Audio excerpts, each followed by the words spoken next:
మెస్సియ ప్రియమైన మిడ్లారా క్రిస్టియన్ సమాధానం కలుగును గాక ఆమేన్. నేను మీ అభిషేక్ ఎలా ఉన్నారు? బాగున్నారా? నేను ఎల్లగిస్తున్నారా? ప్రార్థన చేసుకుంటున్నారా? వాక్యం ధ్యానించుకుని అడుగుతున్నాను. ఒకవేళ ఇంకా ఎవరైనా ప్రార్థన చేసుకోకపోతే ఉన్న బాటను మోకరించి ప్రార్థన చేసుకుని వాక్యం ధ్యానించుకొని తెలియజేస్తున్నాయి మిడ్లారా. తద్వారా దేవుడు మీతో మాట్లాడడం ఆశ్రయించి మీలో శ్వాసంలోను ఆత్మీయతలను మరింత బలపరుస్తారని తెలియజేస్తూ ప్రతి దినము దేవుని వాగ్దానం అనే ఆత్మీయ చక్కటి కార్యక్రమంలో వాగ్దానం చదువుకుందాం. నేను చదువుతున్నాను. నేను స్వస్థపరిచే యెహోవాను నేనే.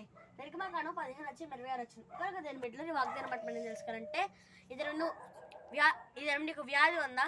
మరి ఎన్ని హాస్పిటల్స్ తిరిగినా నీకు మరి స్వస్థ రావట్లేదా? మరి నీకు ఒక శుభవార్త. మన దేవుడు మన ప్రవీణ యేసుక్రీస్తుకి ఏమైనా వాగ్దానం చేస్తారంటే నేను స్వస్థపరిచే యెహోవాను నేనే. మరి మన ప్రవీణ యేసుక్రీస్తు మనం స్వస్థపరుస్తున్నారని మనం వాగ్దానం చేస్తున్నారు. మనం వాగ్దానం చేస్తున్నారు కదా. మనం ఎలా ఉండాలంటే మన ప్రవీణ యేసుక్రీస్తు మనకి స్వస్థపరుస్తారు. మనం విశ్వసించి మరి ఆయన్ని ఆశ్రయించే వారుగా ఉంటే ఆయన వాళ్ళని స్వస్థపరుస్తారని తెలియజేస్తుంది అంటారా. కనుక విశ్వాసంగా నేను తెచ్చుకోండి. వాగ్దానాన్ని ఎత్తిపెట్టి ప్రార్థన చేసుకోండి. దేవుడి మాటలు దీవించును గాక ఆమేన్. ప్రార్థన చేసుకుందాం. స్తోత్రం వేసే ప్రతిదినము దేవుని వాగ్దానం అనే ఆత్మీయ చక్కటి కార్యక్రమం మాకు ఇచ్చే మీకు వందనాలు. మీరు మాకు ఇస్తున్న వాగ్దానం నేను స్వస్థపరిచి యెహోవాను నేనే. ఈ వాగ్దానం అందరి జీవితంలో నెరవేర్చింది. ఎవరైనా రోగులంటే ఎవరైనా స్వస్థపరిచండి.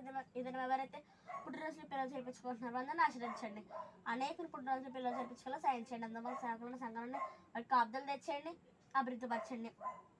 అలాగే మా భారతదేశానికి రక్షణ తెచ్చేయండి. ఎటువంటి యుద్ధాలకు వెళ్ళకుండా సాయం చేయండి. మా భారతదేశంలో ఎటువంటి అల్లర్లు జరగకుండా సాయం చేయండి. ఇస్రాయేల్ దేశానికి కాపుదలు తెచ్చేయండి. ఎటువంటి యుద్ధాలు జరగకుండా సాయం చేయండి.